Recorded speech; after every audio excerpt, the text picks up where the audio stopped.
한국은 중국의 디지털 체계를 따라오려면 수백 년은 걸릴 겁니다. 중국의 문화와 기술을 몰래 가져다 쓰는데 혈안이 되어 있죠. 하루아침에 경제 파산으로 멸망한 한국을 도와준 게 중국인 거 아시죠? 다양한 국적의 시민들이 모인다는 일본의 국회의원들의 토론으로 조용하기만 하던 이곳에 한 중국인 시민이 단상 앞으로 나와 고래고래 소리를 지르며 한국은 중국 관광객이 없으면 내일이라도 당장 파산할 것이라는 말을 반복하고만 있습니다. 이 모습을 지켜보던 강연장의 시민들은 저 말이 사실이냐며 웅성거리기 시작하는데요. 과연 이곳 후쿠오카 강연장에서는 대체 무슨 일이 있었던 것일까요? 감동의 모든 것 애청자 여러분, 영상 시작 전 좋아요와 불우이웃을 위해 끝까지 시청 부탁드립니다. 안녕하세요. 저는 국회의원을 꿈꾸며 보좌관으로 일하는 일본인 아키코라고 합니다. 일본의 후쿠오카에서 관광산업에 관심이 많던 저는 얼마 전 아시아 지역의 나라들을 차례차례 여행하며 관광산업에 대한 대규모 비교글을 작성 중이었는데요. 최근 떠오르는 관광산업의 중심지이자 모든 사람들이 이민국가로 꿈꾸는 선진국, 한국과 하루아침에 몰락해버린 경제파산국가 중국을 비교해 분석하기 위해서였습니다. 사실 처음에는 한국과 중국을 모두 경험하고 싶었으나 시간과 비용의 문제로 저는 중국만 경험할 수 있었는데 처음 경험한 중국은 왜 하루아침에 몰락해버린 나라가 중국이라고 설명하셨는지 그 이유를 확실히 알 수 있었습니다. 중국인들의 처참한 시민의식 때문인지 길거리에는 쓰레기들이 가득한 것도 모자라 저와 같은 외국인을 보면 제 가방이나 소지품을 훔쳐가려는 중국인들도 꽤 많이 보였고 심지어 관광산업에 대한 리포트를 작성하기 위해 중국의 유명 관광지인 상하이를 갔을 때에도 저와 같은 외국인을 무시하는 행동이나 호객행위가 너무 심했기 때문인데요.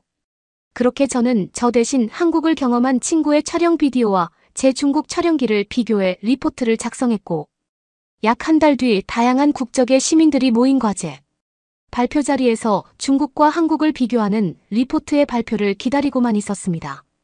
하지만 바로 그 순간 제 바로 앞에 순서에서 한 중국인 시민이 일어나더니 저와 매우 비슷한 주제로 발표를 진행했는데 저는 그 중국인 시민의 발표 내용을 듣자마자 어이가 없어서 당황할 수밖에 없었는데요. 그 중국인 시민은 대뜸 경제성장 모델이나 수출 모델이 전혀 없는 후진국 한국은 지금 한국을 방문하는 중국인 관광객들에게 돈을 주고 절을 해야 할 정도라며 이상한 주장을 하기 시작했고 중국인 관광객이 화가 나서 하루아침에 한국을 방문하지 않는 사회적 현상이 나타난다면 그 순간 아무런 수출 모델이 없는 한국은 하루아침에 망할 것이라는 거짓 자료를 선보였기 때문이죠. 하지만 강연장에 있던 시민들의 웅성거림에도 중국인 시민은 손에서 마이크를 놓지 않은 채 밑도 끝도 없는 헛소리를 이어나갔는데요. 지금 이 강연장에 있는 외국인 시민들은 아마도 한국의 실체에 대해 전혀 모르고 있을 것입니다. 심지어는 한국이 지금 전 세계에서 가장 잘 나가는 선진국이자 살기 좋은 나라라고 선동을 당했을 확률도 매우 높죠. 저는 이번 관광산업과 관련된 리포트를 주제로 자료를 조사하기는 했지만 이처럼 한국의 거짓된 이미지 메이킹에 속은 시민들의 정신을 차리게 하기 위해 오늘의 발표를 준비했습니다. 아마 다들 한 번씩 여행이나 이민은 무조건 한국으로 가라는 이상한 주장을 들어봤을 것입니다. 그렇다면 대체 왜 이런 거짓말이 대중화되고 있는 것일까요? 또한 심지어 정말 한국이 부유하고 살기 좋은 나라가 맞을까요? 저는 이 거짓된 해답을 찾기 위해 직접 한국을 방문했었습니다. 하지만 제가 방문한 단 일주일에 한국은 전혀 이런 모습을 보여주지 않았어요. 심지어 한국인들은 저와 같은 정말 부유한 국가의 출생인인 중국인은 처음 보는지 저를 보자마자 제발 1,000원이라도 달라며 공항에서부터 난리를 치더군요. 심지어 주위를 둘러보니 저와 같은 부유한 중국인들은 이러한 공항 노숙자, 한국인들을 안타깝게 여겨 한화 1만 원씩을 기부 형식으로 건네고 있었고 저는 그 모습을 보자마자 한국의 모든 것들이 거짓된 주장이라는 사실을 알아차릴 수 있었습니다. 결과적으로 지금 한국은 한국을 방문하는 부유한 중국인 관광객들이 없으면 국가적인 수출 모델이 전혀 없는 상황이며 돈을 벌 수 있는 국가적 경제수단이 전혀 없는 상태인데요. 상황이 이렇다 보니 한국 정부와 한국인들은 더 많은 중국인 관광객과 외국인 관광객을 끌어들이기 위해 한국을 살기 좋은 선진국이라고 포장하기에 이르렀고 지금에서야 이러한 거짓말이 들통나고 있는 것이죠. 진짜 살기 좋고 부유한 경제 선진국은 중국뿐인데 한국인들은 이러한 열등감에 못 이겨 국가적으로 선동하고 있던 것이었고, 그러는 와중에도 중국인 관광객들에게는 고개를 숙이며 제발 한국으로 여행을 와서 돈을 써달라는 역설적인 홍보를 하고 있었습니다. 이게 바로 가난한 후진국 한국과 정말 살기 좋은 부유한 선진국 중국의 차이점이라고 할 수 있죠. 여기 있는 시민들도 전부 머릿속에 확실히 기억하는 게 좋을 것입니다. 관광으로 떠나기에는 한국보다 중국이고, 자칫 한 번의 실수로 한국으로 여행을 가게 되었다면 그곳에 도착하는 순간 공항. 한국인 노숙자들에게 돈을 뜯겨야 한다는 사실을 말이죠. 결과적으로 이곳 강연장의 시민들과 국회의원들은 저에게 감사해야 한다는 말입니다. 추가로 이곳에 중국인 시민들이 있다면 자랑스러워하시기 바랍니다. 여러분이 있기에 가난한 후진국 한국이 먹고 살아갈 수 있는 것이며, 우리가 조금 더 베풀어 한국을 방문해 노숙자를 돕는 심정처럼 우리의 속국 한국인들을 도와주면 되니까 말이죠. 중국인 시민은 마치 엄청난 사실을 깨달은 것 마냥 한국을 방문하는 중국인 관광객들에게 한국은 엄청난 감사를 표해야 한다며 이상한 주장을 하기에 이르렀고, 중국인 시민의 말이 채 끝나기도 전에 강연장의 다른 시민들은 매우 화가 난 모습을 보였습니다.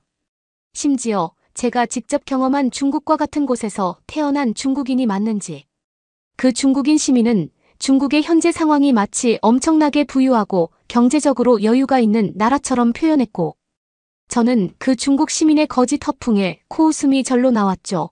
한국을 이미 방문하고 진짜 한국의 놀라운 상황과 실체를 알고 있던 다른 친구들은 그 중국인 시민에게 지금 내수 경제가 박살나버린 나라가 중국인 것은 알고 있냐면서 고래고래 소리를 지르기 시작했지만, 중국 시민은 그러한 소리는 일부러 무시하는 것인지 자신의 자리로 돌아가기만 하더군요. 그런데 바로 그 순간 상황을 조용히 지켜보시던 저희 국회의원께서 직접 입을 여셨습니다. 혹시 방금 발표를 진행한 중국 시민은 매년 수십만 명의 중국인들이 한국으로 일자리를 찾기 위해 떠나는 사실을 알고 있나요? 전혀 예상하지 못한 국회의원의 기가 막힌 질문에 중국인 시민뿐만 아니라 강연장의 다른 시민들도 헉하고 소리를 내고 말았고, 역시나 조금 전까지 의기양양한 모습을 보이던 중국 시민은 뭐가 그렇게 화가 나는지 씩씩거리는 숨소리만을 내고 있더군요. 국회의원은 다시 한번 대답이 없는 중국 시민에게 똑같은 질문을 건네셨고, 중국 시민은 이번에는 도저히 못 참았던 것인지 가난한 한국으로 중국인들이 경제봉사를 하러 가는 건데 그게 무슨 취업을 하기 위해 가는 것이냐며 이상한 해명을 하기 시작했습니다. 그리고 이어진 국회의원의 몇 가지 반박들에 한국 시민은 완전히 말문이 막히는 모습을 보이고 말았는데요. 시민은 지금 계속해서 중국인들이 한국으로 봉사를 하러 간다, 가난한 한국인들이 안타까워서 돈을 쓰러 한국으로 간다, 이런 소리를 하고 있는데 지금 수백만 명의 중국인 취업자들이 한국 회사로 가기 위해 얼마나 많은 노력을 하고 있는지 알고 있나요? 그리고 이러한 이유에는 중국이 완전한 경제 파산 국가로 확정되어 버린 문제와 더불어 중국의 최저임금, 즉 월급 자체가 너무나 작다는 큰 이유가 있죠. 만약 시민의 주장대로 중국이 한국보다 부유한 경제 선진국이었다면 굳이 한국으로 취업을 하러 갈 이유가 있을까요? 언어도 다르고 문화도 다르고 심지어 자신들의 속국이라고 생각하는 한국에게 고개를 숙이고 제발 한국 회사에 취업시켜 달라고 빌어야 하는 상황인데도 말인데요. 즉 지금 중국 시민의 주장은 한국과 중국을 완전히 반대로 설명했다고 할 수 있습니다. 그리고 아마도 시민은 이런 처참한 중국의 현실과 우월한 한국의 현실을 이번 관광산업 파악 정보조사를 통해 다시 한번 확실히 확인을 했을 테죠. 어떤가요? 직접 처참한 중국의 경제 상황과 한국의 선진국 상황을 확인하니 이런 선동 발표를 하지 않고는 버틸 수 없던가요? 그리고 지금은 2024년 모든 산업이 디지털화되고 지구 반대편에 있는 사람이 휴대폰 하나로 반대편의 나라 상황을 알 수 있는 초고속 정보화 시대입니다. 당신의 주장이 정말 진실인지 확인하는 것에는 채 3분도 걸리지 않는다는 말이죠. 지금 제 휴대폰으로 인터넷 검색을 한번 해보겠습니다. 크게 검색을 할 필요도 없이 중국의 최저임금과 한국의 최저임금 정보만 확인하면 되거든요.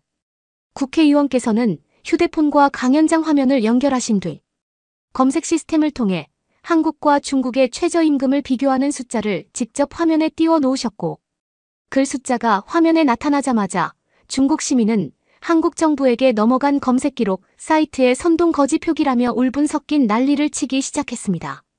놀랍게도 한국과 중국은 최저임금에서부터 거의 5배 정도의 차이를 보이고 있었고, 경제성장의 표준지표라고 할 수 있는 임금 상태를 보니 한국이 왜 인구수가 훨씬 많은 중국보다 뛰어난 선진국인지 한눈에 들어오더군요.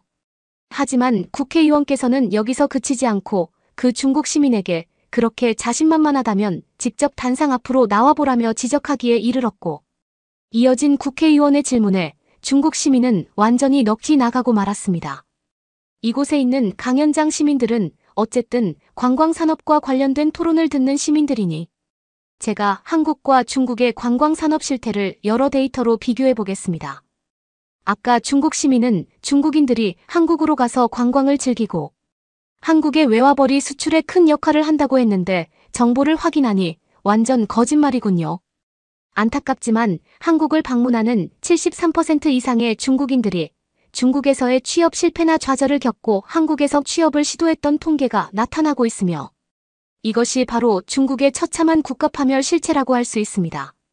즉, 지금의 중국인들은 오히려 지리적으로 가깝지만 더욱 뛰어난 선진국 한국이 없으면 아무런 경제 탈출구가 없다라는 설명이 되죠. 말 그대로 지금 대다수의 중국인들은 한국으로 건너가 1차원적인 노동 일을 하며 월급을 벌고 있다는 사실이며 그것만으로도 행복해하고 있다는 사실입니다. 전형적인 후진국 국가의 해외 도피 취업 데이터라고 할 수 있습니다. 아까 중국인 시민이 주장하던 상황과 완전히 반대인데요. 또한 여기에 더해 더욱 재미있는 사실은 오히려 후진국 중국인들 말고 다른 나라의 선진국 외국인들은 한국을 경험하고 관광하기 위해 방문하는 확률이 거의 87% 이상인 것은 물론 대부분의 외국인들은 한국을 여러 번 방문하고 있다는 사실인데요. 우리는 이 자료들을 통해 한국이 다른 나라의 선진국 외국인들에게 매우 뛰어난 자연경관과 관광 경험, 그리고 도시 모습을 보여주고 있다고 할 수 있고, 한국 그 자체의 브랜드 인지도가 얼마나 뛰어난지 파악할 수 있습니다. 그렇다면 반대로 중국은 어떨까요? 중국하면 대표적으로 떠올려지는 모습은 바로 길거리에서 화장실을 이용하는 모습과 다른 나라 사람들에게 폐를 끼치는 중국인들의 모습이라고 할 수 있겠네요. 심지어 이와 같은 사실은 중국인들이 더는 우리나라를 방문하지 않았으면 좋겠다는 일본의 통계 자료를 통해 다시 한번 확인할 수 있습니다. 즉, 지금의 중국은 말 그대로 민폐국가 그 자체라는 말이며 한국에게 빌붙지 않고는 절대 자립할 수 없는 처참한 국가라는 사실이죠. 이제 한국과 중국의 현실적인 실체가 이해가 되나요? 중국 시민 많은 출생국가의 시민들을 만나왔지만 중국인 시민들은 매번 이와 동일한 모습을 보이니 그건 그거대로 실험 대상이라고 할 수 있겠네요. 국회의원의 간단 명료한 발언이 끝나자마자 강연장의 시민들은 중국 시민을 향해 제대로 된 해명을 해보라며 손가락질을 하기 시작했고, 저 또한 그러한 모습에 안타까움은커녕 저게 중국인들의 열등감적인 실체라는 생각만 들기 시작했습니다. 하지만 중국 시민은 갑자기 뭐에 씌였는지 자리에서 일어나 마이크를 잡더니 부유한 중국인들이 한국으로 가서 일부러 취업해서 한국의 취업률을 높이고 경제 성장을 도와주는 건데 그게 그렇게 안 입고 온 거냐면서 울먹이는 반박을 내놓았는데요. 한눈에 보기에도 전의를 상실한 중국인 시민은 그저 입에서 나오는 대로 아무 말이나 짓거리는 것 같았고, 저는 곧바로 반박을 이어나가려 했지만 그 시민의 황당한 헛소리를 녹음하며 더 들어보기로 했습니다. 지금 중국은 전 세계에서 가장 위대한 부유국가입니다. 그렇다면 당연히 중국의 속국인 한국에게 중국의 장점인 엄청난 인구들이 대규모 기부, 관광을 가서 경제 수출을 도와주는 것이 맞는 것 아닌가요? 저는 오히려 중국인들이 욕을 먹어야 하는 상황이 아니라 칭찬을 받아야 한다고 생각합니다. 그리고 지금 중국의 최저시급은 다른 나라들에게 경제운동을 주기 위해 일부러 낮게 잡은 수치입니다. 시진핑 주석이 있는 위대한 중국이 경제성장을 하지 못할 리가 없잖아요. 이건 저뿐만 아니라 중국을 조금이라도 아는 여러분이라도 동의할 수 있는 부분이라고 생각합니다. 또한 국회의원께서는 한국에 대해 완전히 잘못 알고 계신 부분이 있어요. 계속해서 다른 나라의 외국인들이 한국의 뛰어난 자연경관이나 그들의 문화를 배우기 위해 관광을 간다고 하셨는데 이것이야말로 거짓 주장인데요. 한국은 지금 엄청난 폭염을 견디지 못해 대도시의 건물들까지도 전기를 줄이고 있는 상황이에요. 자연스럽게 공항을 제외한 거의 모든 상가 건물들이 에어컨과 전기 사용을 줄이고 있고 이건 굉장히 불편한 관광 경험을 초래하지 않나요? 그 통계 자료들은 모두 아까 저의 주장대로 한국으로 일부러 관광을 오게 만들기 위한 한국 정부의 거짓 수치 선동 자료라고 생각합니다. 그러지 않고서야 한국보다 최소 20배는 부유하고 살기 좋은 중국으로 관광을 오지 않을 이유가 없잖아요. 심지어 지금 중국은 최근 외국인 관광객들의 관광 참여율을 올리기 위해 길거리를 깨끗이 청소하고 외국인들에게 친절함을 보이자는 사회운동마저 벌이고 있습니다.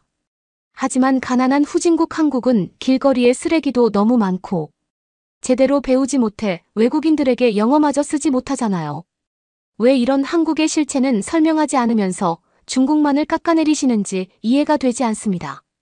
중국 시민은 국회의원의 말을 단 하나도 이해하지 않으려는 듯 비슷한 주장을 다시 한번 내세웠고 심지어 이제는 한국인들 대부분이 제대로 국가교육을 받지 못해 영어까지 사용을 못하는데 어떻게 외국인 관광객 유치에 힘을 쓰겠냐면서 기괴한 논리의 주장을 내세우는 모습을 보이더군요.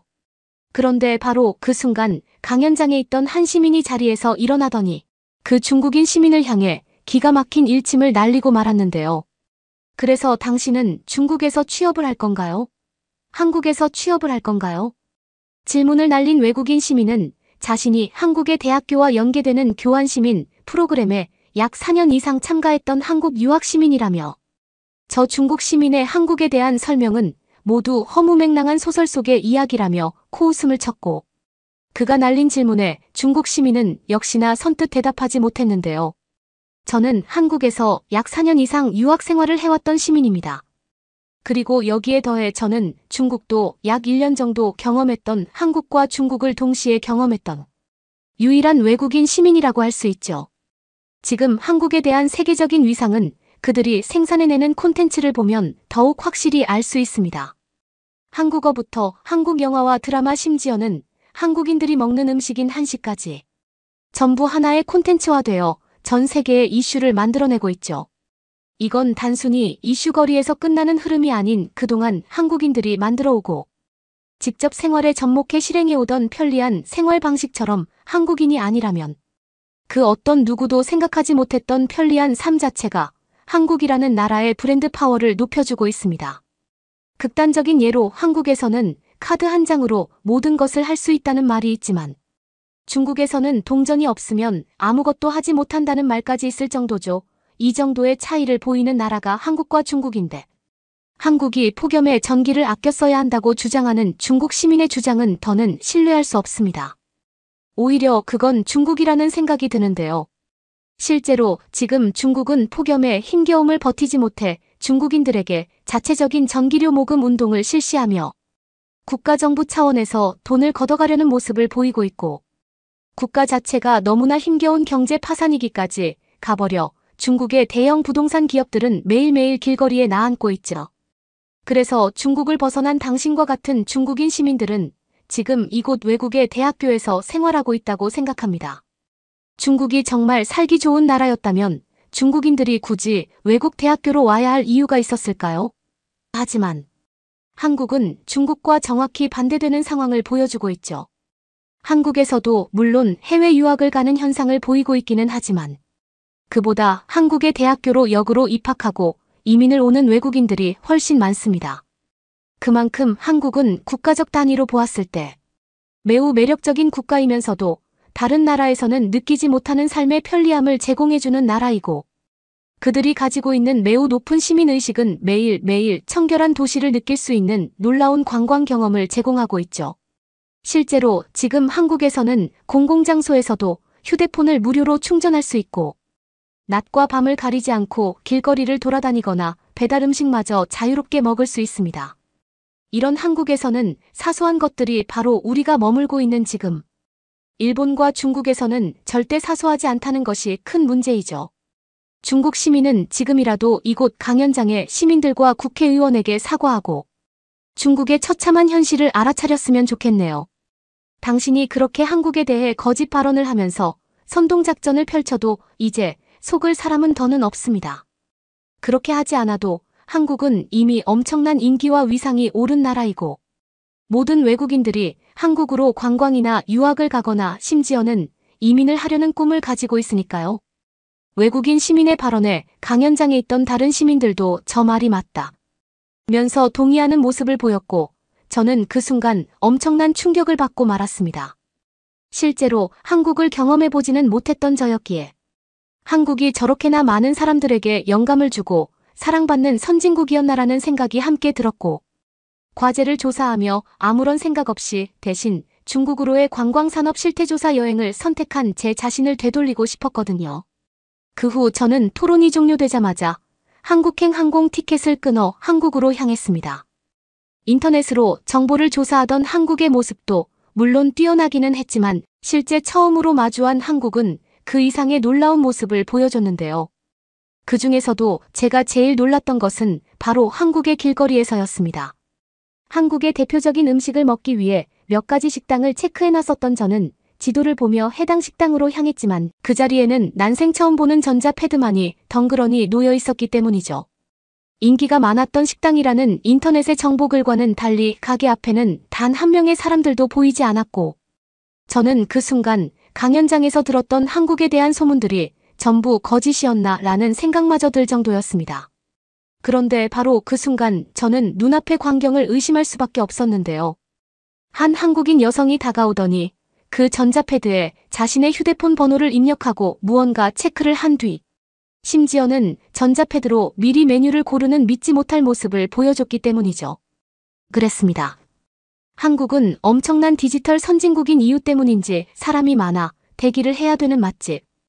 가게들에는 이러한 전자패드를 입구에 설치해 원격으로 줄을 설 수 있는 시스템을 구축했던 것이었고 저는 난생 처음 마주하는 한국의 신개념 디지털 생활 방식에 말문이 막히고 말았죠. 전자패드의 예약 방식 덕분인지 굳이 가게 앞에서 땀을 흘리며 기다릴 이유도 없었고 심지어 그 시간에 카페를 가거나 다른 활동을 할 수 있어서 엄청나게 효율적이기까지 했습니다. 한국을 방문하기 전에 몇몇 한국 박사라고 불리던 친구들은 한국의 24시간은 일본의 48시간과 같은 효율을 보여준다고 했었는데 그 말이 한 번에 이해가 되는 순간이었죠. 놀라운 장면에 저는 곧바로 카메라를 들어 한국의 길거리 전자패드를 촬영해 제 SNS에 올렸고 역시나 저처럼 이러한 한국의 신개념 생활 방식을 처음 보는 외국인 친구들은 저건 대체 무슨 미친 아이디어냐며 당장 한국으로 가보고 싶다는 댓글이 달리기 시작했습니다. 제가 강연장에서 들었던 국회의원의 말처럼 한국은 제가 상상하던 것 이상의 효율적이고 편리한 도시적 선진국의 모습을 보여주고 있었고 이는 제가 아주 잠깐 경험했던 더러운 나라 중국과는 완전히 다른 모습이었죠. 그리고 바로 그 순간 저는 중국 시민이 강연장에서 왜 그렇게나 한국에 대해 열등감을 드러내왔는지 모든 상황이 이해되기 시작했습니다. 제가 직접 경험한 한국만 하더라도 중국이 무려 100년 이상을 더 개발해야 따라잡을 수 있을 정도로 한국은 이미 미래 국가의 모습을 보여주고 있었고 한국인들은 이미 이러한 부러운 삶을 너무나 평범하게 살고 있었기 때문이죠.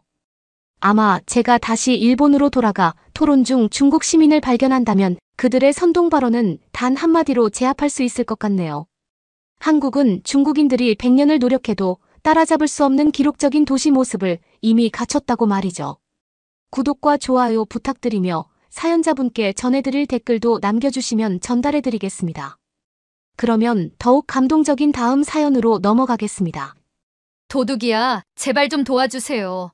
방금 열차를 타고 갔어요. 제 물건들이 다 거기에 들어있어요. 제발. 한국의 지하철역에서 한 독일인 여성이 울부짖고 있습니다. 지하철에서 내리면서 소매치기를 당한 것인데요. 사람들에게 도와달라고 소리를 치고 나중에는 지하철 직원에게 울며 달려갑니다. 가방 안에는 여권, 핸드폰, 지갑 모든 것들이 들어있었다고 하는데요. 과연 그녀는 가방을 찾을 수 있을까요? 오늘은 독일 승무원 슈발라 씨의 이야기를 들려드릴게요. 안녕하세요. 제 이름은 슈발라예요. 저는 세계 여행가로 독일에서 태어났어요. 베를린의 번화한 거리에서 자란 어린 소녀 시절부터 저는 구름 위로 높이 날아올라 먼 여행지에서 모험의 스릴을 경험하는 꿈을 꾸었답니다. 운이 좋게도 저는 어린 시절의 환상을 흥미진진한 현실로 바꿀 수 있는 행운을 얻게 되었죠. 지난 5년 동안 저는 유로윙스 항공의 승무원으로 일했어요.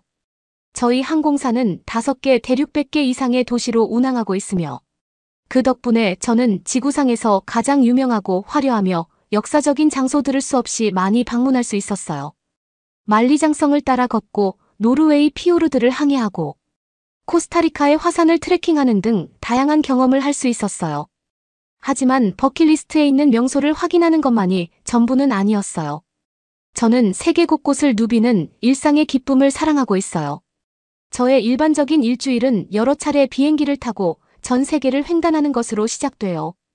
두바이에서 출발해 반짝이는 고층 빌딩과 손바닥 모양의 섬을 지나면서 승객들에게 서비스를 제공하는 것으로 시작하곤 하지요. 10분. 경유 후 다시 베를린으로 향하는 약 10시간을 위해 이륙하죠.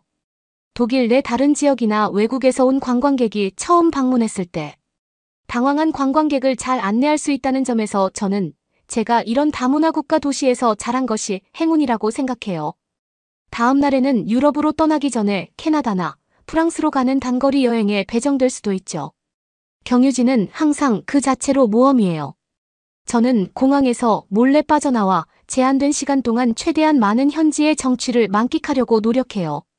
승무원들과 함께 관광을 하거나 가장 인기 있는 새로운 레스토랑을 방문하거나 최고의 쇼핑 명소를 찾기도 하지요. 어디를 가든 숨겨진 보석 같은 곳을 탐험하고 발견하는 것은 정말 활력이 넘친답니다. 물론 승무원으로서의 삶이 항상 화려하기만 한 것은 아니에요. 성질 급한 승객 비명을 지르는 아기 울퉁불퉁한 비행 시차 적응 문제도 해결해야 하죠. 하지만 저는 긍정적인 면에 집중하는 편이에요. 저처럼 모험을 좋아하는 다양한 문화권의 멋진 친구들을 사귀게 되는 것을 좋아하죠. 이제 전 세계의 예술 음식 음악을 감상할 수 있게 되었어요. 무엇보다도 여행이 마음을 열고 자신만의 방식으로 의미 있는 삶을 사는 모든 종류의 사람들이 있다는 것을 배울 수 있었어요. 여러모로 여행 덕분에 저는 더 열린 마음을 가진 사람이 된 것 같아요. 저는 꽤 보호받는 공동체에서 자랐고 부모님도 저를 다름을 받아들이는 사람으로 키우셨지만 다른 문화에 몰입해야만 저희 모두가 얼마나 비슷한지 깨닫게 될 수 있어요. 의복, 언어, 음식 등의 차이를 제거하면 기쁨을 찾고 가족을 부양하고 목적이 있다고 느끼는 등 결국 저희의 핵심 욕구는 동일하죠. 여행을 통해 진부하게 들릴지 모르지만 저희는 모두 같은 세상의 시민이라는 믿음이 더욱 확고해졌어요. 물론 문화적 차이를 느끼지 않는 것은 불가능해요. 바로 여기서 문제가 발생합니다. 자신에게 가장 익숙하고 편안한 것을 선호하는 것은 자연스러운 본능이니까요. 저는 여러 나라를 여행하면서 여전히 다른 곳보다는 독일에서의 삶을 선택할 것임을 인정할 수밖에 없죠. 독일은 과학과 기술의 발전, 세계적으로 유명한 대학과 연구기관 재정 및 직업 기회 등 제공할 것이 너무 많으니까요. 오해하지 마세요. 저도 독일에도 결점이 있다는 것을 알고 있어요. 하지만 제가 직접 6개 대륙과 100개 이상의 도시를 비행하면서 본 바로는 자유혁신 생활 수준 면에서 독일과 비교할 수 있는 나라는 솔직히 어디에도 없었어요. 독일에 대한 부정적인 고정관념이 일부 존재하더라도 저는 승무원으로서 독일을 대표하고 있다는 것이 자랑스러워요. 어쨌든 철학적인 이야기는 여기까지입니다. 이제 짐을 싸서 공항으로 향할 시간이었죠. 새로운 맛과 볼거리 사람들이 가득한 또 다른 목적지로 떠나야 해요. 넓은 하늘에서 어떤 모험이 저를 기다리고 있을지 정확히 알 수는 없지만 각 여행이 그 나라뿐만 아니라 제 자신에 대해서도 새로운 것을 가르쳐줄 거라는 건 알고 있답니다. 파리행 비행기를 타기 전 북적이는 공항의 승무원 라운지에 앉아 커피를 마시고 있을 때 지금까지 제 경력 중 가장 놀라운 소식을 듣게 되었어요.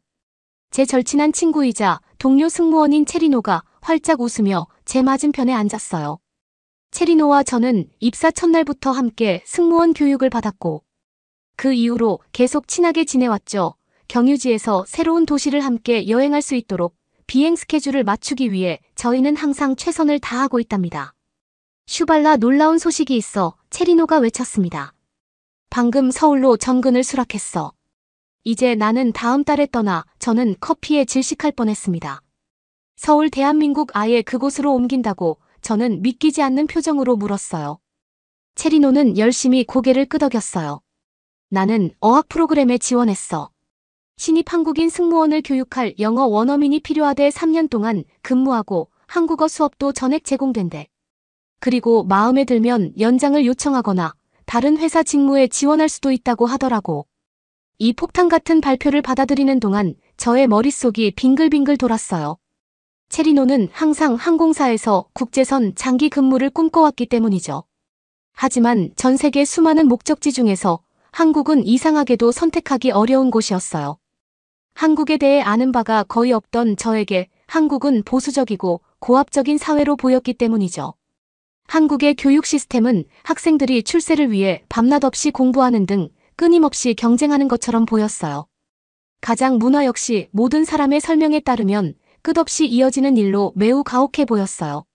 물론 한국에서 나오는 음식 음악 기술에 대해 좋은 이야기를 많이 듣기는 했지만 체리노가 이미 여행한 수많은 글로벌 도시를 제쳐두고 정말 그곳에서 살기로 결정할 수가 있을까요? 체리노 정말 확신해 저는 조심스럽게 물었습니다. 내가 얼마나 특별 임무를 원했는지 알지만 2년은 긴 시간이잖아. 특히 완전히 낯선 문화권에서 말이야.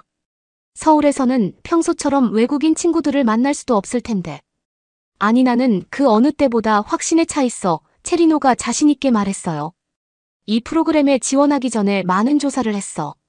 한국의 직장 문화는 우리가 익숙한 것보다 더 형식적이지만 놀라울 정도로 공동체적이고 팀 지향적이기도 해. 그리고는 음식밥 문화, 패션 트렌드 등 놀라운 에너지가 넘치는 활기찬 도시더라고. 저는 고개를 끄덕이면서도 체리노가 실제로는 어떤 일상이 펼쳐질지 현실적으로 생각하지 못하고 낭만적으로 생각하고 있는 건 아닌지 걱정이 되었어요. 그의 성격은 너무 느긋하고 즉흥적이어서 규율과는 정반대였거든요. 아시아에서 가장 규칙이 엄격하고 전통적인 사회에서 그가 정말 적응할 수 있을까요? 체리노는 제 의심을 감지한 듯했어요. 적응이 힘들 거라는 건 알아, 그가 말했어요. 하지만 때로는 과감한 결단을 내려야 할 때도 있어. 나는 독일 도시를 오가는 일상에 너무 익숙해져 버렸어. 승무원으로서 우리는 운이 좋게도 새로운 곳을 접할 수 있는 직업을 가지고 있잖아. 우리는 익숙한 곳을 벗어나야 할 의무가 있다고 봐. 난 그게 바로 성장하는 방법이라 생각해. 저는 그 논리에 이의를 제기하지 않았어. 체리노는 항상 대담하고 모험적인 스타일이었으니까요. 5년 동안 전 세계를 횡단하는 동안 이국적인 음식을 먹어보거나 외국어 기초문구를 배우자고 저를 설득한 것도 체리노였어요. 이런 경험을 받아들일 수 있는 사람이 있다면 바로 체리노뿐이기는 했죠. 하지만 저는 걱정이 앞섰습니다. 그래도 이곳에서의 생활이 그리워지지 않겠어. 가족 친구 좋아하는 레스토랑과 독일 문화 전반은 말할 것도 없고 한국은 익숙한 모든 것에서 너무 멀리 떨어져 있잖아. 정말 모든 것을 뒤로하고 떠날 준비가 된 거야. 제가 계속 물었어요. 체리노는 아쉬운 표정을 지었어요. 물론 고향 생활의 일부가 그리울 거야. 그가 말했습니다. 하지만 때로는 새로운 시작이 필요하니까 세상을 바라보는 새로운 관점 말이야. 나는 안락함에서 벗어나지 못하는 사람이 되고 싶지는 않아. 아직도 세상에는 탐험할 곳이 많으니까. 저는 그렇게 확신하지 못했어요. 체리노가 서울에서 보고 싶은 명소와 한국어 실력 향상에 대해 신나게 이야기하는 동안 제 마음은 이상했어야 물론 체리노는 제가 존경하는 호기심과 모험심을 가지고 있었지만 그는 독일 문화와 가치관에서 완전히 분리돼야 한다는 부분을 충분히 이해하고 있었을까요? 생각을 거듭할수록 저는 체리노의 선택을 더 깊이 이해하지 못할 거라는 것을 깨달았어요. 독일에서는 무엇이 부족해서 그가 다른 곳에서 소속감을 찾게 되었을까요? 글로벌 항공사 승무원으로서 저희는 여행의 문화적 즐거움과 함께 독일의 기쁨과 편리함을 경험할 수 있을 만큼 운이 좋았는데 말이죠. 체리노는 그 특권을 당연하게 여기고 있었던 걸까요? 저는 남은 대화 내내 이런 회의적인 생각을 속으로 되뇌었어요. 체리노는 분명히 과감한 결정에 확신을 가지고 있었어요. 비행기로 떠나기 전 저와 작별 포옹을 나누면서 저는 그가 자신이 무엇을 하고 있는지 알고 있기를 바랬어요. 저희는 1년 후 휴가 기간에 제가 서울을 방문하기로 잠정적인 계획을 세웠어요. 바퀴 달린 여행 가방을 들고 뒤뚱거리는 체리노의 뒷모습을 보면서 저는 묘한 기분이 들었습니다. 체리노를 형제처럼 사랑했지만 과연 한국이 체리노에게 진정한 집으로 느껴질 수 있을지 진심으로 의심스러웠죠. 고개를 절레절레 흔들며 저는 제 숙소로 향했어요.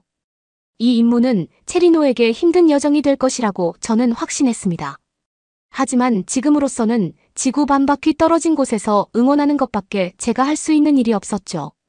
체리노가 서울에서의 새로운 삶을 위해 뉴욕을 떠난 지 거의 1년이 지났어요. 영상통화와 문자로 계속 연락을 주고받았지만 한국이 얼마나 놀라운 곳인지에 대해 이야기하는 그의 소식은 제게 공허하게 들렸죠. 열정적인 그의 얼굴에서 스트레스와 피로의 흔적이 느껴졌기 때문입니다. 하지만 그를 탓할 수는 없었어요.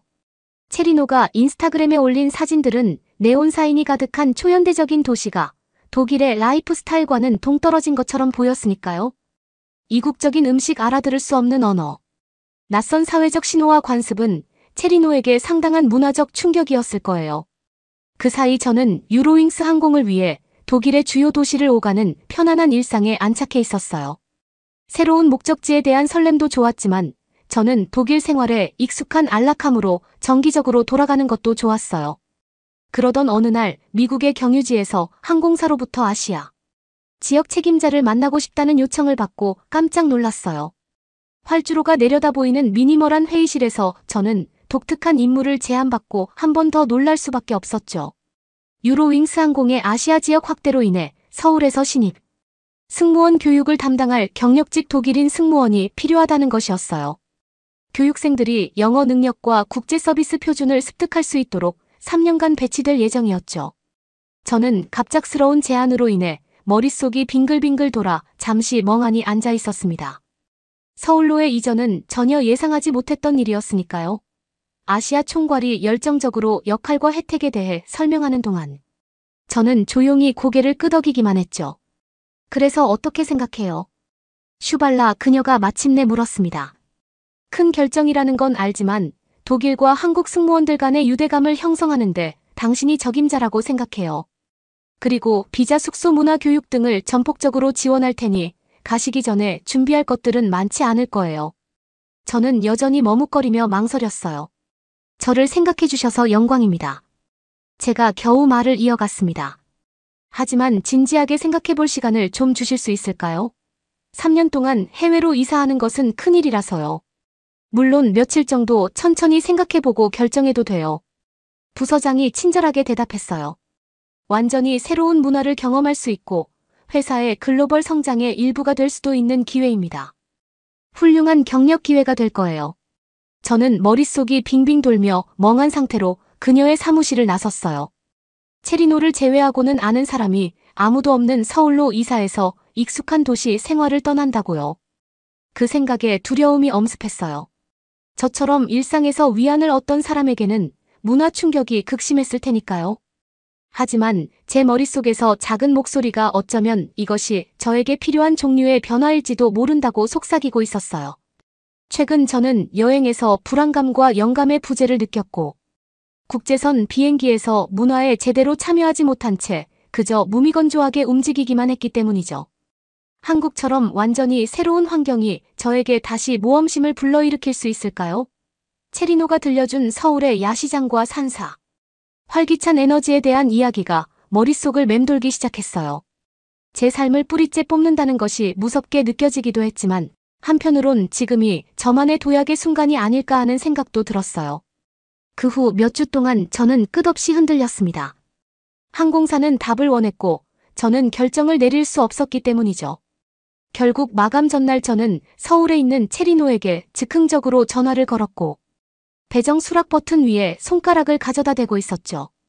체리노, 너의 솔직한 의견이 필요해. 유로윙스 항공에서 신입 승무원을 위한 트레이너로 내가 서울로 가기를 원하는데 그렇게 되면 여기에서의 제 모든 삶을 뒤로하고 떠나야 해. 내가 과연 한국에서 행복할 수 있을까? 체리노가 영업에 열을 올릴 줄 알았지만 그는 사려 깊은 표정을 지었어요. 솔직히 생각했던 것보다 적응하기가 훨씬 더 힘들었어 라고 그는 솔직하게 말했죠. 위계적인 문화 적응해야 한다는 압박감 등 스스로의 방식을 찾아야 해 하지만 동시에 내 시야는 내가 꿈꿔왔던 것보다 훨씬 넓어졌어 라고 그는 말했어요. 저희는 장단점을 비교하며 30분 더 이야기를 나눴어요. 마지막에 체리노가 마지막으로 남긴 말은 다음과 같았습니다. 망설이고 있다면 기회를 잡아 최소한 인생 경험이라도 쌓을 수 있잖아.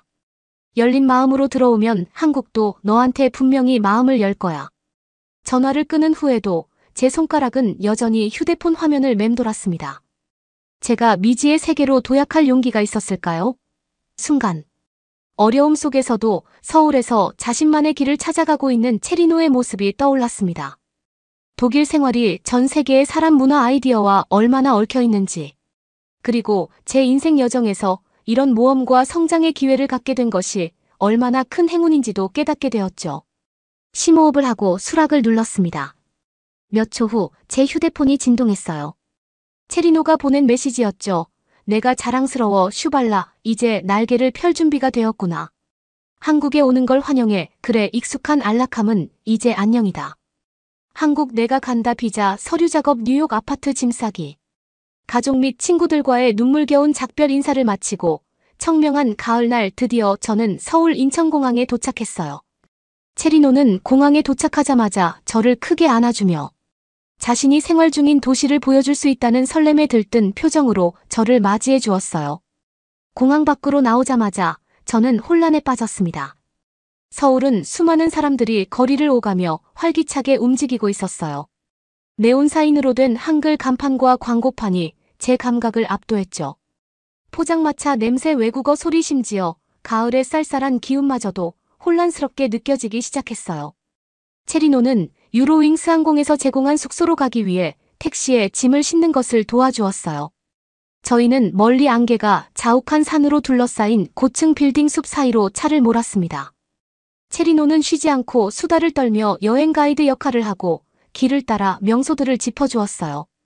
저는 체리노의 열정을 공유하기 위해 최선을 다했지만 이미 불안감이 온몸을 뒤덮고 있었어요.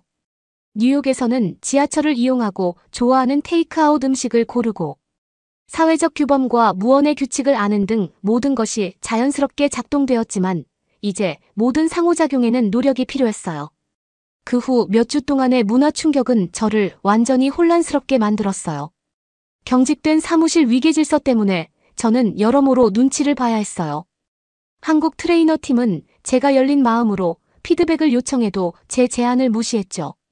제가 무뚝뚝하고 거칠게 보일 수도 있겠지만 독일인인 저에게 직설적으로 말하는 것은 자연스러운 일이었어요.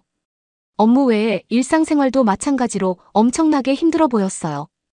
음식을 주문하는 것은 번역 앱의 도움을 받아도 거의 춤추는 것과 다를 게 없었어요. 몸짓으로 설명해야만 했죠. 공과금 납부나 택시 호출과 같은 간단한 상호작용에서도 계속 더듬거렸죠. 이곳의 서비스 문화는 제 서구적 감수성에는 불편하게 느껴졌어요. 물론 사회생활도 힘들었습니다. 동료들과 친해지려는 시도는 번번이 무산되었고 퇴근 후 계획은 항상 관리자의 승인에 달려있는 것처럼 보였어요. 사람들은 저에게 다음번에 만나자고 계속 초대했지만 실현된 적은 단 한 번도 없었죠. 체리노는 저의 유일한 친구였지만 둘 다 장시간 근무를 하고 있었기에 만나기는 힘들었습니다. 저는 깊은 향수병에 빠지게 되었어요. 고향에서 쌓아온 흥미진진한 세계 여행자의 삶이 이제는 불가능하게 느껴졌어요. 제 커뮤니티, 제가 좋아하는 장소, 여유로운 리듬이 그리워졌어요. 가족 및 친구들과의 영상통화는 제가 익숙한 모든 것에서 완전히 단절되어 있다는 것을 간주할 뿐이었죠. 조카의 학교 연극과 아버지의 새로운 골프 취미에 대한 소식을 듣는 어머니와의 통화가 가장 힘들었어요. 보고 싶지만 정말 자랑스럽구나. 조금만 버티면 곧 적응할 수 있을 거야.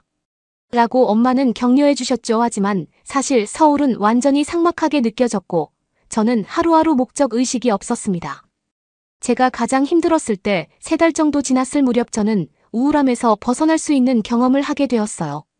어느 날 지하철에서 내리는데 지갑이 이상하게 당겨지는 느낌이 들었습니다. 고개를 돌려보니 문이 닫히자마자 가방을 손에 들고 달려가는 그림자 같은 형체를 발견했어요.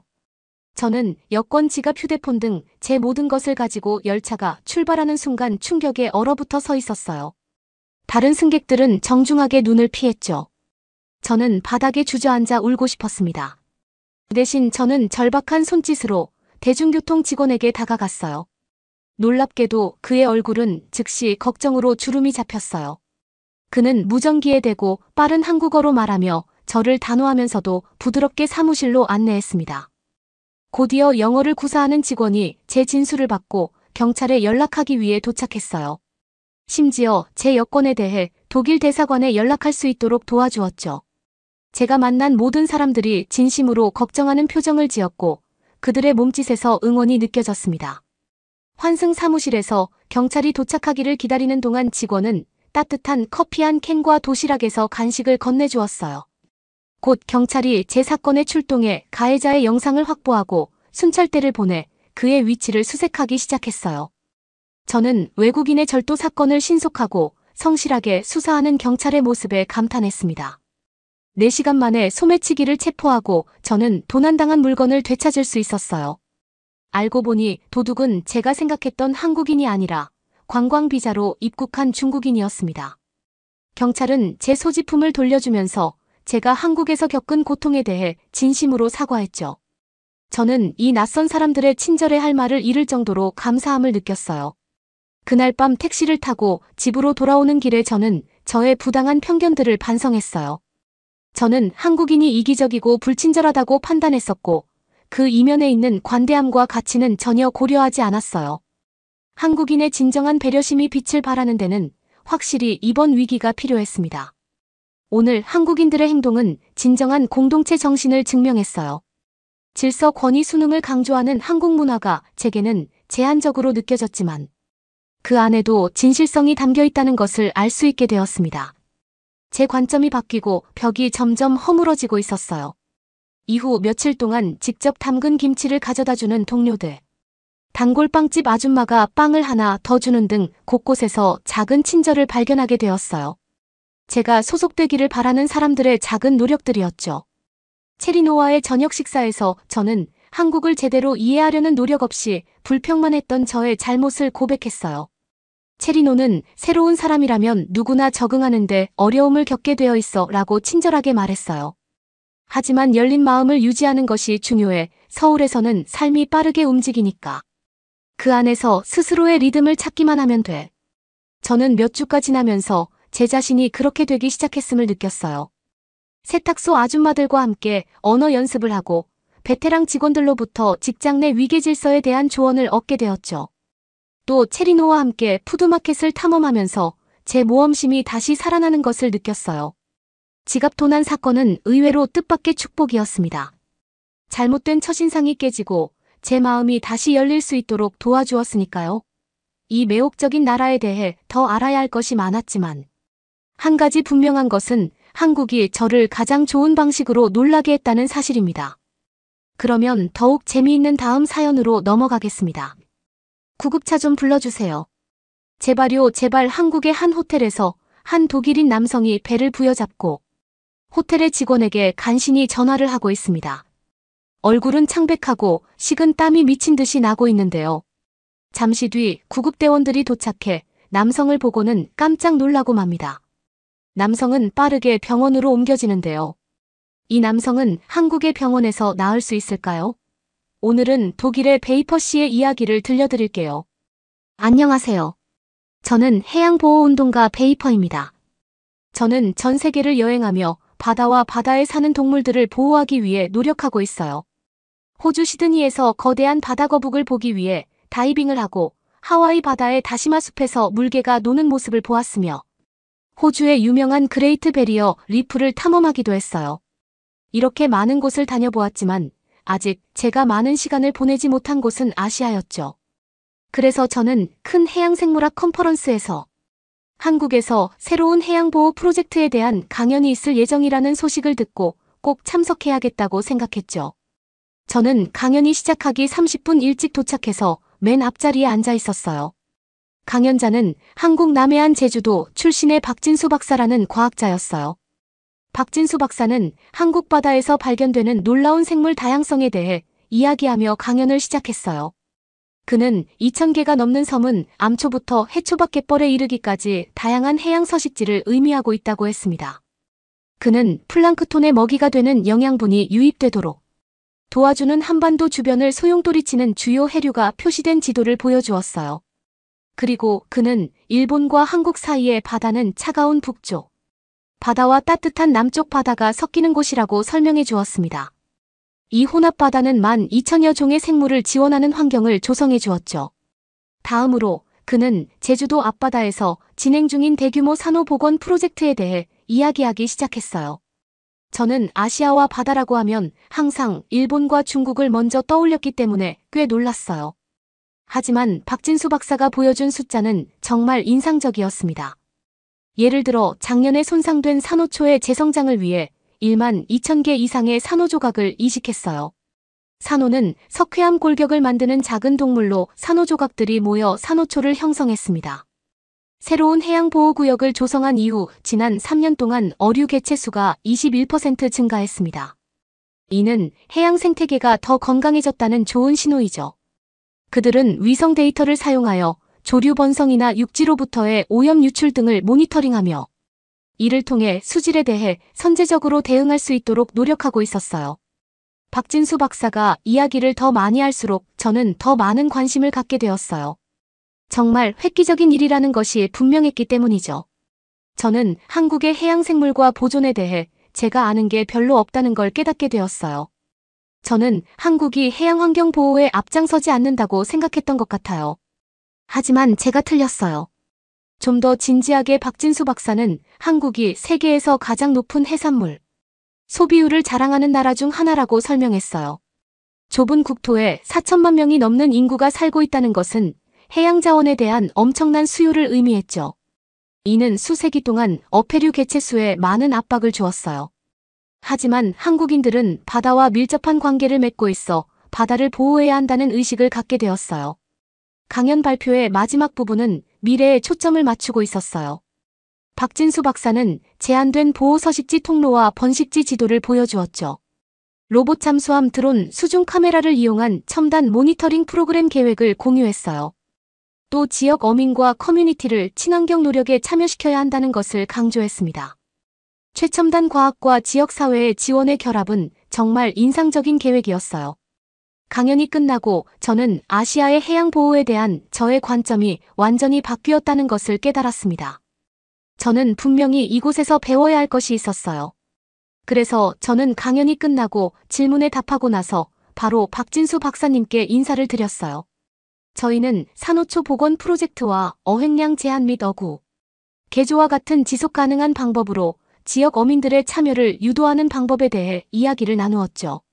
제가 박사님께 가장 걱정되는 위협이 무엇인지 물었더니 그는 기후변화와 해양 산성화라고 답했습니다. 하지만 그는 공공교육과 정책의 변화가 변화를 가져올 수 있다는 긍정적인 마인드를 가지고 있었죠. 마지막으로 저는 제주도를 직접 방문해 그들이 하는 일을 가까이서 보고 자원봉사를 하면 어떨까 하는 아이디어를 꺼냈습니다. 박진수 박사는 이 아이디어가 마음에 든다며 다음 시즌에 방문 일정을 잡을 수 있도록 도와주겠다고 했어요. 그는 심지어 자신의 대학원생들에게 제가 호주와 카리브해에서 겪었던 산호 보호에 대한 경험에 대해 강연을 해달라고 제안하기도 했어요. 저는 설레는 마음과 함께 약간의 불안감을 느끼며 회의실을 나섰습니다. 사실 이건 저에게는 완전히 새로운 영역이었기 때문이죠. 저는 항상 혼자 여행하고 길을 찾는데 당황하지 않는 독립적인 성격이었어요. 하지만 한국은 언어 문화 관습, 지리 역사, 심지어 해양 생태계까지 완전히 다른데 제가 아는 게 거의 없었기 때문에 걱정이 들기도 했습니다. 김희호 박사님 말고는 아는 사람도 없고 말이죠. 하지만 이 모든 새로운 것들을 탐색하는 것은 분명 저희 평소 자신감과 적응력에 도전이 될 것이라 생각하며 저는 밖으로 나섰습니다. 이번 일은 직업적으로나 개인적으로나 제 시야를 넓힐 수 있는 좋은 기회가 될 수 있을 것 같아요. 미지의 세계로 뛰어드는 것에 대한 긴장감과 기대감을 제가 언제 마지막으로 느껴졌는지 기억해 보려고 노력했습니다. 아마 대학원에 처음 입학했을 때였을까요? 아니면 첫 과학 다이빙 자격증 코스를 수강했을 때였을까요? 초보자로서 무언가에 대해 흡수하고 알아내야 할 것이 너무 많다는 스릴은 사실상 정말 대단한 선물이죠.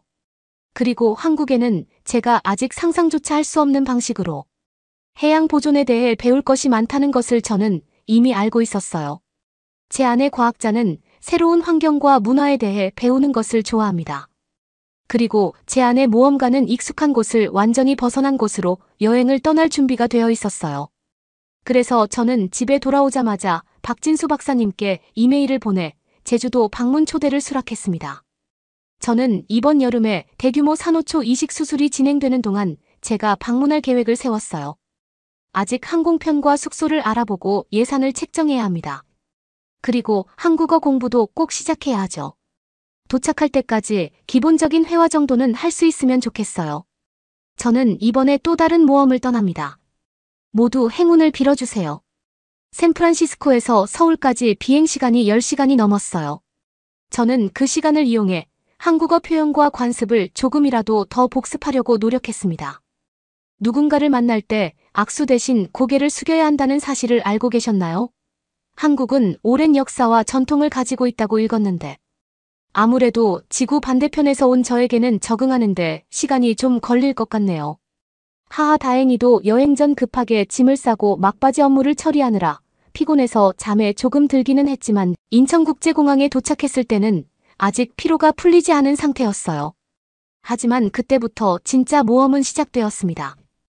다행히 세관 통과와 출입국 심사는 순조롭게 진행되었어요. 하지만 보안구역 밖으로 나왔을 때는 조금 압도적인 느낌을 받았어요. 수천 명의 사람들이 해외로 가기 위해 서두르고 있었어요. 디지털 표지판에는 한글로 된 교통편이 번쩍거리고 있었죠. 그리고 터미널에 있는 음식점과 소매점 간판은 하나도 알아볼 수 없었습니다. 지구 반대편에 와 있다는 사실이 실감이 나기 시작했죠. 가까스로 저는 서울로 가는 지하철 시스템을 알아냈어요. 하지만 역을 지나가면서 어떤 이름도 이해가 되지 않았죠. 노선도를 계속 보면서 저는 정거장을 세워보았습니다. 다행히 마침내 역에 도착했고 저는 거대한 여행 가방을 들고 힘겹게 계단을 올라갔습니다. 몇 분 동안 더듬더듬 찾아 헤매다 저는 호텔을 발견했습니다. 다행히 한글뿐만 아니라 영문으로 된 큰 간판이 있었어요. 지하철에서 방향을 잃고 헤매던 끝에 호텔에 들어서는 순간 저는 안도감이 느껴졌어요. 체크인을 하고 세계에서 가장 빠른 샤워를 하며 오랜 여행의 피곤함을 씻어냈어요. 편안한 침대에 쓰러지고 싶다는 생각뿐이었죠. 하지만 그 전에 식사를 해야 했어요. 긴장과 피곤함으로 거의 먹지 못한 상태였기 때문이죠. 그래서 저는 저녁을 먹으러 나가면서 주변을 둘러보기로 했어요. 프론트 데스크 직원이 작은 지도를 주었는데 그건 정말 큰 도움이 되었어요. 저는 관광 안내소와 대형 백화점 같은 장소 몇 군데를 골랐어요. 왠지 모르게 벌써 프로가 된 기분이 들었답니다. 호텔 근처 거리를 돌아다니며 창문 너머로 김이 모락모락. 나는 국물과 지글지글 고기를 굽는 작은 식당을 구경했어요. 모든 음식의 모양과 냄새가 정말 멋져 보였죠. 하지만 메뉴를 해독하고 제가 원하는 것을 설명해야 한다는 생각에 포기했어요. 저는 지금 매우 지쳐있는 상태였기 때문이죠. 결국 저는 창문에 비빔밥과 불고기 같은 메뉴가 그림으로 그려져 있는 식당에 도착했어요. 그런데 들어가자마자 주인과 종업원이 빠른 한국말로 저에게 말을 걸기 시작했어요. 결국 저는 아무 그림이나 가리키며 주문이 잘 되기를 바랄 수밖에 없었어요. 다행히도 제가 받은 요리는 익숙한 야채와 고기가 밥과 함께 나와서 젓가락질이 서툴러도 먹을 수 있었어요. 확실히 맛있었지만 이름이 뭔지는 모르겠네요. 저는 주문 내내 메뉴판을 읽고 웨이터의 말을 알아들을 수 있다는 것이 얼마나 수치스러운 일인지 깨달았어요. 호텔로 돌아오는 길에는 편의점에 들러 물과 간식을 사서 먹었어요.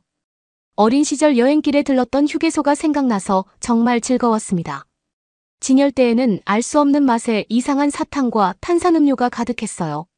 저는 무작위로 몇 가지를 골랐어요. 제가 좋아할지 누가 알겠습니까? 일단 고르고 보는 거죠. 다 맛있어 보였는걸요. 하하, 숙소에 도착해 침대에 쓰러지니 피로가 완전히 풀린 기분이 들었어요.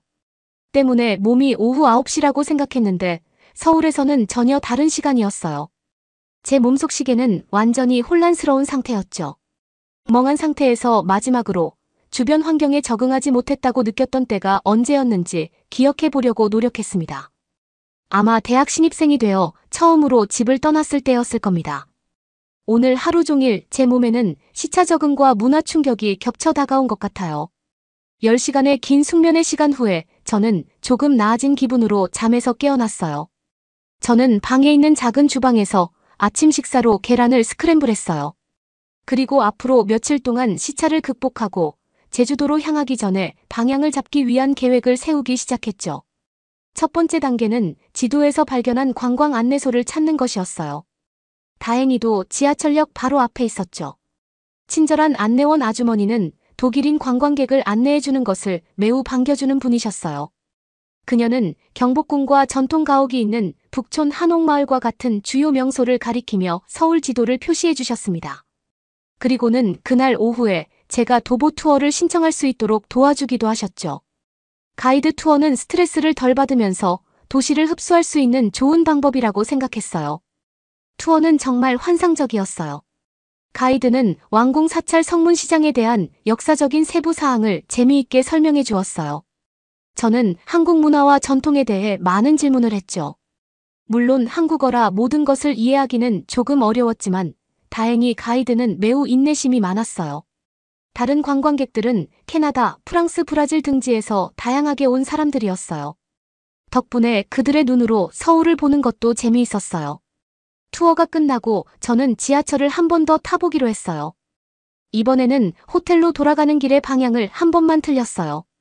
세상에나 저의 빠른 적응력에 스스로 뿌듯함을 좀 느꼈어요. 하하, 저는 호텔 근처에서 테이크아웃 프라이드 치킨과 맥주를 사서 먹었어요. 와우, 치킨은 놀라울 정도로 바삭하고 맛있었어요. 물론 제가 엄청나게 배고픈 상태이기도 했지만 이 음식은 정말 완벽한 한 끼. 식사로 손색이 없었다는 것은 독일에서 온 제가 보장할 수 있습니다. 저는 그 다음 며칠도 비슷한 일상을 보냈어요. 여러 동네를 돌아다니며 산책을 하고 남대문 시장의 노점상을 둘러보고 호텔 근처의 레스토랑을 찾아다니기도 했죠. 또한 국립박물관에서 한국의 역사와 해양생물에 관한 책을 읽으며 시간을 보내기도 했어요. 점차 서울에 익숙해지면서 저는 지하철 표지판을 해독하고 간단한 음식을 주문하는 방법을 배워나갔습니다. 한국어로 인사하고 감사의 인사를 건네는 모든 과정들이 작은 승리처럼 느껴졌죠. 마침내 시차 적응이 끝났을 때는 정말 안도감이 들었습니다. 어리둥절하고 아무것도 모르는 관광객이 아니라 드디어 호기심 많고 관찰력이 뛰어난 평소 제 모습이 된 것 같았어요. 물론 아직도 배워야 할 것이 엄청나게 많다는 건 알고 있으니 걱정하지 마세요. 자만하는 것은 아니라고요. 하지만 처음 며칠 동안의 지친 기운을 뒤로하고 홀로 제 기능을 빠르게 회복한 것만으로도 축하할 만한 성과이지 않나요? 아니라면 죄송합니다. 어쨌든 이 모든 경험은 제주도를 위한 훌륭한 준비 과정이었어요. 그곳에서는 완전히 새로운 풍경과 문화 언어를 접하게 될 테니까요. 적어도 지금은 제 초보자의 마음이 다시 열정으로 불타게 되었어요. 물론 실수도 하고 헤매는 일도 셀 수 없이 많겠지만 반면에 놀라운 모험이 될 것이라는 것도 저는 알 수 있었습니다. 제 내면의 탐험가가 다시 일어나 이제는 재충전하고 뛰어들 준비가 되었어요. 우와, 서울에서의 한 주가 순식간에 지나갔어요. 어느새 저는 다시 짐을 싸서 공항으로 향하고 있었어요. 이번에는 제주도로 가는 비행기였죠. 제가 비행기 안에서 꽤나 불안했던 건 솔직히 인정할게요. 사실 잘못될 수 있는 모든 부분에 대해 계속 생각했거든요. 짐을 잃어버려서 장비 없이 다이빙을 못하면 어떡하지? 박사팀과 의사소통이 안 되면 어떡하지? 한국식 매너를 몰라서 실수로 누군가에게 불쾌감을 주면 어쩌지? 머리가 복잡했습니다. 하지만 비행기 창밖으로 보이는 제주 해안선의 풍경이 보이자 마음을 다잡는 데 도움이 되었어요. 해안선을 따라 작은 마을들이 자리 잡고 있는 제주는 정말 푸르고 싱그러워 보였어요. 수정처럼 푸른 바다 수면 바로 아래에는 수마일에 달하는 산호초들이 보였습니다. 숨이 굳을 뻔했어요. 확실히 제주를 한국의 하와이라고 부르는 게 당연하네요.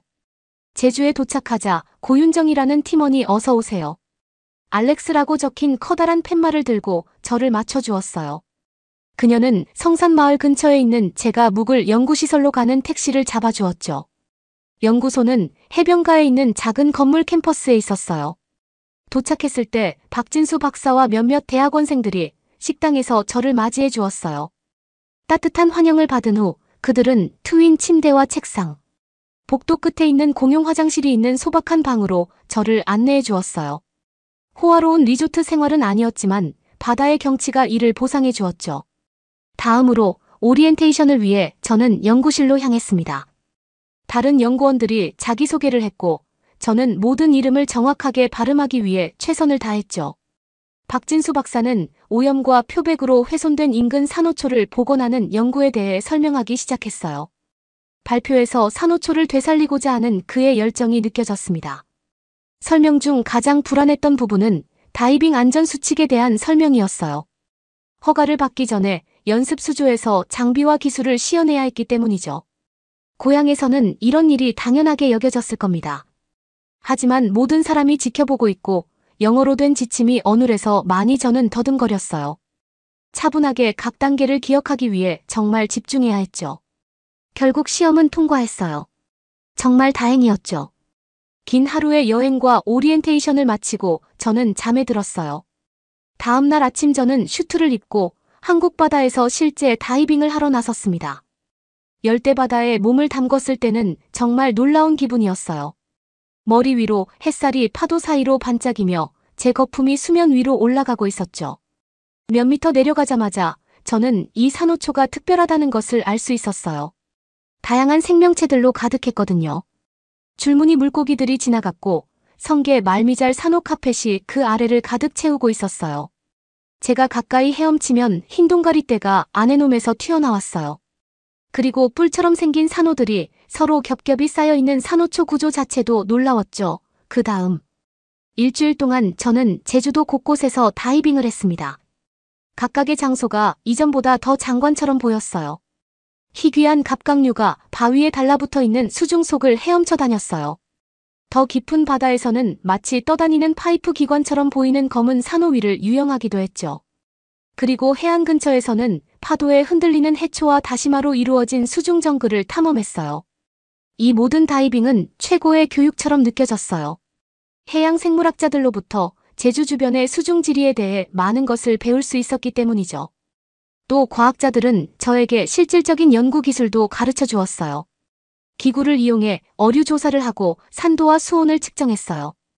연구실에서는 바다거북에 꼬리표를 붙이고 산호에서 조직 샘플을 채취해 유전자 분석을 하는 일도 도왔죠.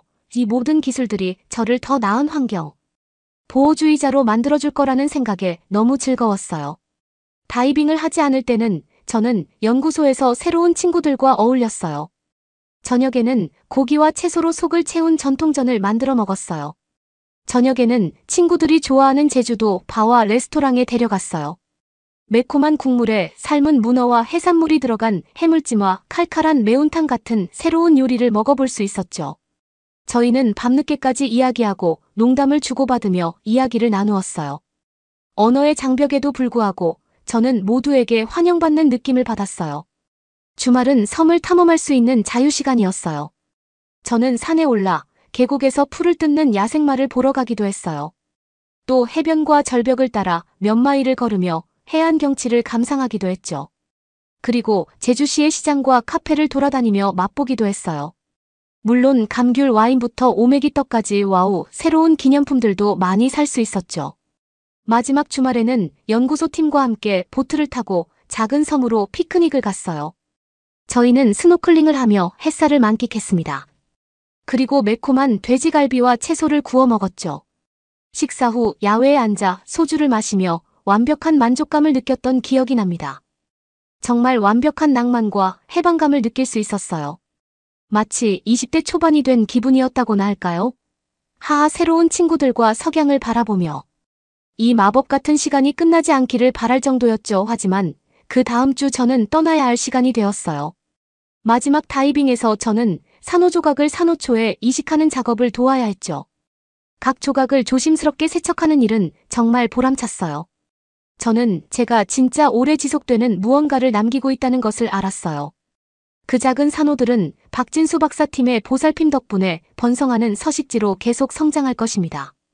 일정이 끝나고 연구소의 모든 사람들과 작별을 고하는 것은 씁쓸했어요.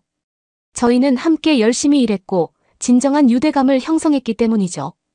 저는 그들의 연구를 돕기 위해 태평양 보존 프로젝트에서 얻은 데이터로 만든 보고서를 보내겠다고 약속했어요.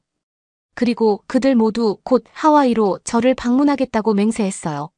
마지막으로 선착장을 내려오면서 저는 제 마음의 한 조각이 제주에 남아있을 거라는 것을 알 수 있었어요. 이 여행은 제가 기억하는 그 어떤 여행 경험보다 저에게 많은 도전을 주었어요. 문화 충격도 심했고 어색한 실수도 많이 했죠. 하지만 돌이켜보면 그 불편한 순간들이 저에게 가장 큰 가르침을 주었어요. 세상을 보는 다양한 시각을 넓히는 데 도움이 되었죠. 그리고 인내심, 개방성, 겸손을 연습하게 해주었습니다. 해양생물부터 사람들까지 한국의 해양 세계는 저를 놀라게 했어요. 제가 배운 모든 것을 바탕으로 더 나은 연구자이자 환경보호 운동가가 되고 싶어요. 이것은 한국의 모든 것에 대한 저희 교육의 시작에 불과했습니다. 언젠가 이 마법 같은 곳에서 더 많은 모험을 하기 위해 저는 꼭 다시 돌아올 것입니다. 제주도에서 놀라운 몇 주를 보낸 후 서울로 돌아왔을 때 저는 하와이로 돌아가기 전에 서울을 더 둘러보고 싶다는 생각이 들었어요. 하지만 먼저 푹신한 침대와 따뜻한 샤워가 필요했습니다. 연구소의 허름한 숙소는 현대적인 편의시설을 갈망하게 만들었거든요. 다행히도 제가 서울에서 예약한 호텔은 온라인에서 봤을 때 정말 멋져 보였어요. 천장부터 바닥까지 내려오는 통창 옥상 수영장, 넓은 스위트룸 등 몇 주 동안 트윈 2층 침대에서 잠만 자던 저를 위해 모든 것을 다 갖추고 있는 호텔이었죠. 가격 때문에 숨이 막혔지만 그만한 가치가 있다고 스스로 자기 합리화를 좀 했습니다. 깔끔한 대리석 로비에 들어서자마자 마치 여행에 온 듯한 기분이 들었어요.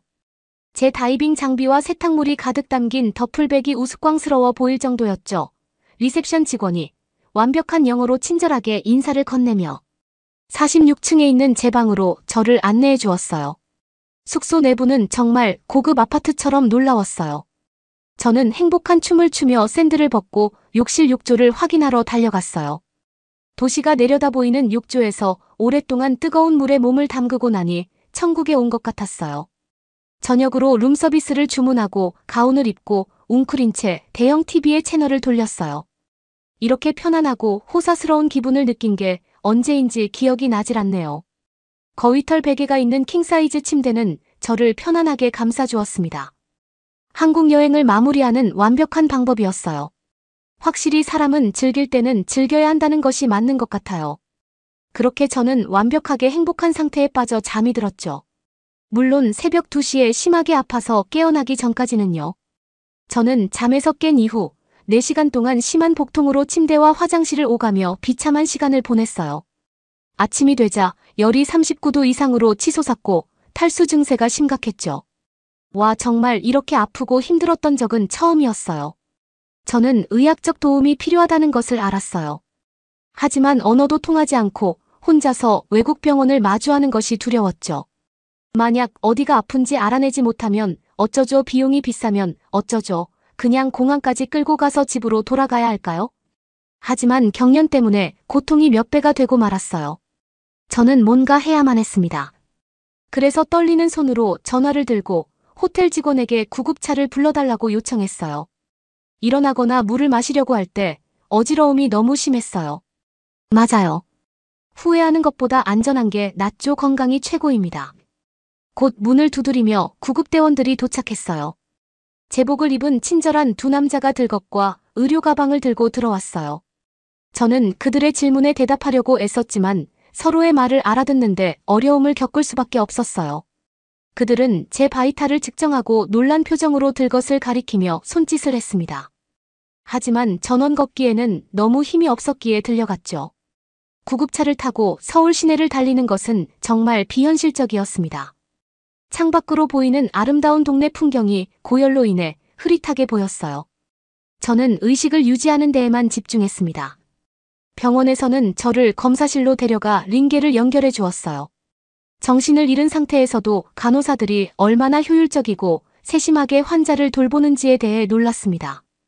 그들의 침착한 능력 덕분에 제 불안감이 조금은 가라앉고 있었죠.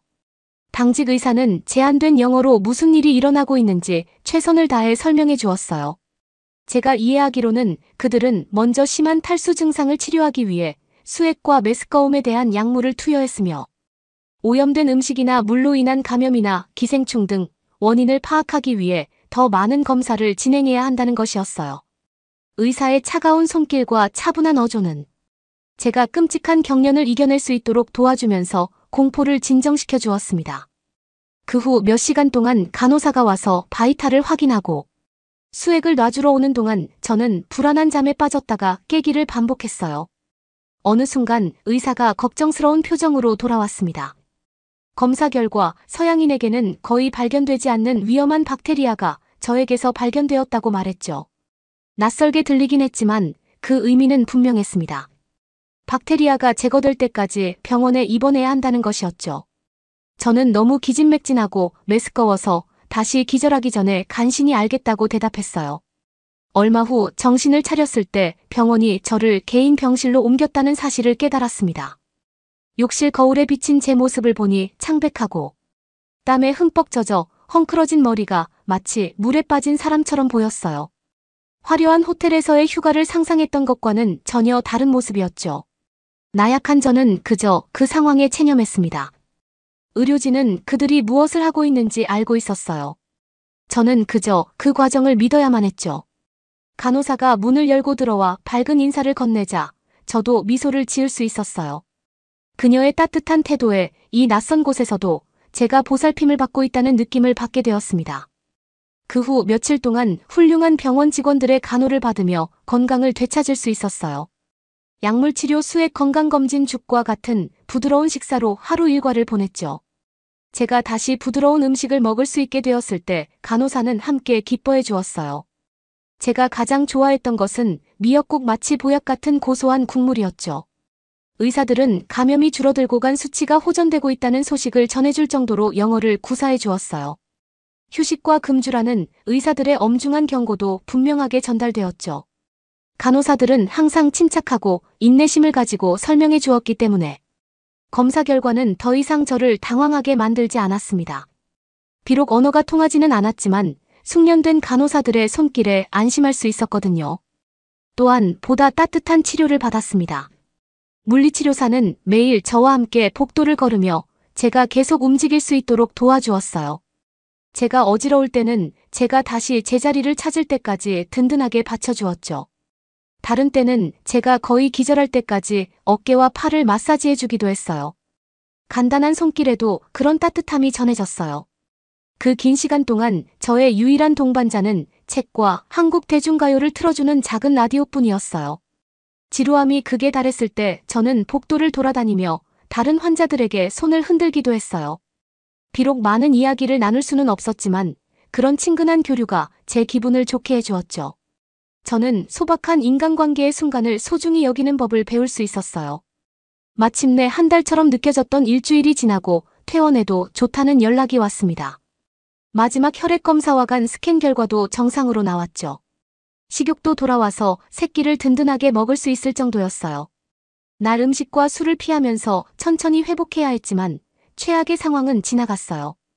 미닫이 문을 열고 나오면서 저는 스테이션 뒤에 모여있는 간호사들에게 마지막 인사를 하고 손을 흔들었어요. 수분 보충부터 죽 먹이기 외로울 때 제 손을 잡아주는 것까지 성심성의껏 돌봐준 간호사들에게 정말 많은 빚을 졌어요. 이런 따뜻하고 숙련된 의료진이 없었다면 제 생명을 위협하는 투병 생활은 매우 다르게 끝났을지도 모릅니다. 그들의 전문성, 효율성, 따뜻함은 저를 놀라게 했고 영원히 한국에 감사하게 만들어 주었어요. 호텔로 돌아오는 길에 저는 새로운 감사를 느끼며 지나가는 도시의 풍경을 바라보았습니다. 이곳에서 더 많은 모험을 놓칠 뻔했으니까요. 다시 진짜 옷을 입고 엘리베이터를 타고 북적이는 로비로 내려가니 기분이 이상했어요. 호텔은 일주일 동안에 저희 실종에 놀라지 않은 듯 따뜻하게 저를 맞이해 주었습니다. 저는 의사의 회복 지시에 따라 호화로운 숙박을 며칠 더 연장하는데 기꺼이 동의했죠. 방으로 올라가서 샤워를 하고 옷을 갈아입었습니다. 시원하고 깨끗한 침대로 미끄러져 들어가면서 저는 안도감에 휩싸였습니다. 드디어 모든 스트레스와 긴장이 풀리면서 눈물이 뺨을 타고 흘러내렸습니다. 저는 멍은 들었지만 살아있었어요. 곧 저는 다시 국수 한 그릇을 먹고 붐비는 시장을 거닐고 서울타워에서 해넘이를 보며 건배를 할 수 있을 것 같았죠. 마음은 감사함으로 넘쳐났습니다. 이제 막 알기 시작한 이 매력적인 나라에서 더 머물 수 있다는 사실이 정말 달콤하게 다가왔어요. 저는 많은 경험을 통해 저에게 많은 것을 느끼게 해준 이 나라를 떠나고 싶지 않다는 생각을 하며 잠이 들었습니다. 여러분은 어떻게 보셨나요? 응원과 격려의 한마디씩을 댓글로 남겨주시기 바랍니다. 사연자분들에게 전달해드리겠습니다. 실제 사연 제보를 받고 있습니다. 채택되신 분께는 작은 선물도 보내드리고 있습니다. 저희의 사연이 여러분의 하루에 작은 힘이 될 수 있었으면 좋겠습니다. 감동적인 사연을 주변 분들과 이야기 나눠보세요. 더욱더 좋은 영상으로 다시 찾아뵙겠습니다.